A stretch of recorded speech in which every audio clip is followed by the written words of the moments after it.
Hello everyone, আসসালামু আলাইকুম। কেমন আছেন সবাই? আশা করি সবাই ভালো আছেন। ইজি লাইফস্টাইল চ্যানেলের পক্ষ থেকে আমি আয়েশা আপনাদেরকে ওয়েলকাম জানাচ্ছি আমার চ্যানেলে। আশা করি যে যেখান থেকে আমার ভিডিও দেখছেন সবাই ভালো আছেন। প্রতিদিনের মতো আজকেও একটা রিকোয়েস্ট করব, প্লিজ ভিডিও দেখার শুরুতে একটা লাইক দিয়ে ভিডিওটা দেখা শুরু করতে পারেন, আর লাস্ট পর্যন্ত থেকে সুন্দর একটি কমেন্ট করে আমাকে জানাতে পারেন আমার ভিডিওটি আপনাদের কেমন লাগে। আজকে আমি রান্না করছি ট্যাংরা মাছ দিয়ে আলু কুচি করে, টমেটো দিয়ে মাখা মাখা করে, আর সাথে হচ্ছে একদম ঘন মশারির ডাল, যেটা খেতে খুবই মজা লাগবে। কারণ এখন তো মাসের শেষ, তাই ফ্রিজের বাজারগুলোও কিন্তু প্রায় শেষ। তাই এখন কিন্তু খুবই বুঝে শুনে সংসারটাকে চালিয়ে নিতে হবে। আর আমি আমার রান্নার পাশাপাশি কিভাবে আমার ঘরের কাজগুলো করে থাকি সেই কাজগুলো আপনাদের সাথে শেয়ার করে নিব। প্রতিটি সংসারেই কিন্তু হিসেব করে চলতে হয়, বিশেষ করে যারা মধ্যবিত্ত পরিবার তাদের তো বেশি হিসেব করে চলতে হয়। কারণ মাস শেষে কিন্তু বেতনের টাকাটা আর থাকে না। তাই প্রথম থেকে যদি আমরা হিসেব করে না চলি তাহলে কিন্তু মাসের শেষে হিমশিম খেতে হবে। আমি প্রথমে এখানে কড়াইতে তেল দিয়ে দিয়েছি, তারপর পেঁয়াজ কুচি দিয়ে সব রকমের মশলা দিয়ে আমি মশলাটাকে ভালোভাবে কষিয়ে নিয়েছি।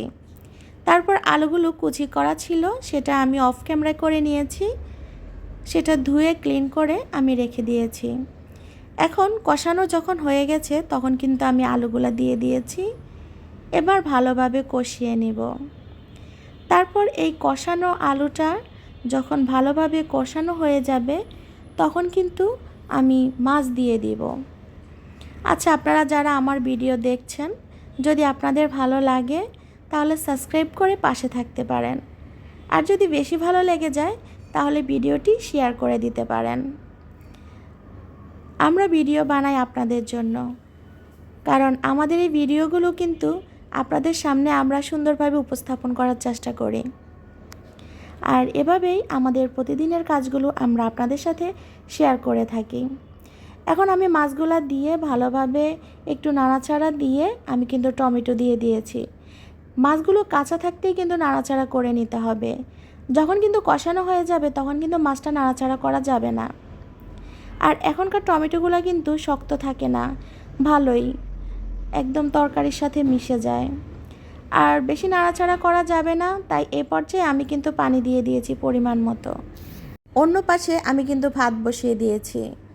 আমরা মেয়েরা আসলে এভাবে কাজ করতে অভ্যস্ত। আর আমার এই ঢাকনাটা একটু ছোট, যখন বলক আসবে তখন কিন্তু ঝোল উপরে উঠে যাবে, তাই আমি এভাবে দিয়ে দিয়েছি। এখন আমার ভাত রান্না হয়ে গেছে, তাই অন্য পাশে আমি ছোট মাছটা দিয়ে এই পাশে ডালটা বসিয়ে দিব। আমি কিন্তু ডালের মধ্যে পেঁয়াজ কুচি, রসুন কুচি, টমেটো, কাঁচামরিচ কুচি, লবণ আর হলুদের গুঁড়া দিয়ে আমি কিন্তু প্রেসার কুকারের ঢাকনাটা লাগিয়ে দেব। তারপর 4টা সিটি দেওয়ার পরে আমি কিন্তু প্রেসার কুকারটা অফ করে দেব। তারপর যেভাবে স্বাভাবিকভাবে আমরা ডাল রান্না করি ওভাবেই করে নেব।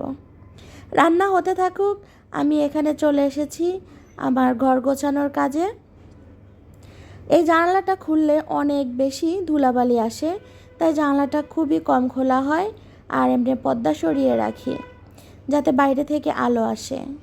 আর এখানে আমি আমার খাটটাকে মুছে পরিষ্কার করে নিচ্ছি, যেহেতু গত 2 দিন খাটটা কোনো পরিষ্কারই করতে পারিনি, তাই এখানে খাটটা পরিষ্কার করে নিচ্ছি। কারণ একটু ধুলাবালি পড়লে কেন জানি ভালো লাগে না, যে কোনো জিনিসে রাখি খাটের সাইডে কেন জানি ধুলাবালিতে ভরে যায়, তাই একদমই বিরক্ত লাগে। তাই আমি প্রতিদিনের চেষ্টা করি এগুলা মুছে রাখতে, পরিষ্কার করে রাখতে। আর এদিক দিয়ে আমার ছোট মেয়েটা টিভি দেখছে, আর আমি আমার কাজগুলো করে নিচ্ছি। আমরা মেয়েরা কিন্তু এভাবে আমাদের ঘরের কাজ এবং পাশাপাশি রান্নার কাজগুলো করে থাকি, কিছু করার নেই, এটা আমাদের দৈনন্দিন কাজ। আর এভাবে যদি আপনি মন স্থির করে কাজ করা শুরু করেন তাহলে দেখবেন খুব সহজে আপনার কাজগুলো কমপ্লিট হয়ে যাবে। তারপর সাইড টেবিলটা একটু গুছিয়ে নিলাম। আর এখানে দেখা যায় ড্রয়ারের মধ্যে ওষুধের বক্স থাকে, বিভিন্ন জিনিসপত্র যেটা প্রতিদিনের প্রয়োজনীয় থাকে হাতের কাছে সেটাই রেখে দেওয়া হয়। আর এখানে এই জিনিসটা আমার এভাবে গুছিয়ে রাখতে খুবই ভালো লাগে। আর আমি আমার ঘরটাকে গুছিয়ে রাখতে খুবই পছন্দ করি।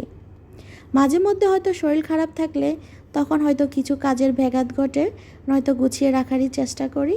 আর এই হচ্ছে ছোট মেয়ের পড়ার টেবিল, খুব সুন্দর করে অগোছালো করে রেখেছে। আপনাদের কাছে কি মনে হচ্ছে? ছোট মানুষ তো একটু অগোছালোই রাখে, তাই আমি সুন্দর করে গুছিয়ে দিচ্ছি। প্রতিদিন হয়তো গুছিয়ে দেওয়া হয় না, 2-3 দিন পর পর আমি ওর পড়ার টেবিলটা গুছিয়ে রাখি। ও কিন্তু মুছে সব কিছু সুন্দর করে রাখে, আর আমি এভাবে গুছিয়ে রাখি। আর তালাটা আমার হচ্ছে মেয়ের স্কুলে যাওয়ার সময় ঘরের মধ্যে এভাবেই তালাটা মেরে যেতে হয় দরজায়, তাই সবসময় এই তালাটা হাতের কাছে রাখার চেষ্টা করি, কারণ স্কুলে খুব তাড়াতাড়ি যেতে হয়, তখন দেখা যায় তালা খোঁজা কিন্তু খুব বিরক্তকর একটা ব্যাপার। তাই আমি সবসময় ওর পড়ার টেবিলে এভাবে গুছিয়ে রাখার চেষ্টা করি, যেন তালাটা খুঁজতে না হয়।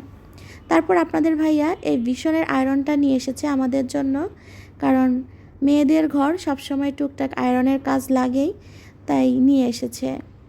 খুব খুশি হয়েছে এটা দেখে, কারণ আমারও খুব ভালো লেগেছে। আর আমার ছোট মেয়ে কত কিছু যে রাখে ওর পড়ার টেবিলে। আর এখানে যে কাগজটা দেখছেন ও খুব বুদ্ধি করে রেখে দিয়েছে, কারণ কলম থেকে যদি কখনো কালি বের হয় তাহলে আগে কাগজে লাগবে, তারপর ওর পড়ার টেবিলে লাগবে। বাচ্চাদের ছোটোখাটো কাজগুলো কিন্তু ভালোই লাগে। আমি প্রথমে কাগজটা ফেলে দিয়েছিলাম, পরে বলছে আম্মু এই কাগজটা না আমার লাগবে। আমি জিজ্ঞেস করলাম তুমি কেন, এটা দিয়ে কী করবা? পরে বললাম আম্মু যখন কালি বের হয় তখন কিন্তু আমি তো দেখব না, তাই এটা দেওয়াতে আগে এটাতে কালি লাগবে, তারপর পড়ার টেবিলে লাগবে। যাক, সবাই আমার মেয়েদের জন্য দোয়া করবেন। তারপর ও পেন্সিল দিয়ে এখানে কি যেন একটা ফুলের মতো খুব সুন্দরভাবে করে নিয়েছে। আমার কাছেও ভালো লাগছিল, তাই আবার সুন্দর করে রেখে দিলাম। সবাই ভালো থাকবেন, আজকে এই পর্যন্তই, আল্লাহ হাফেজ।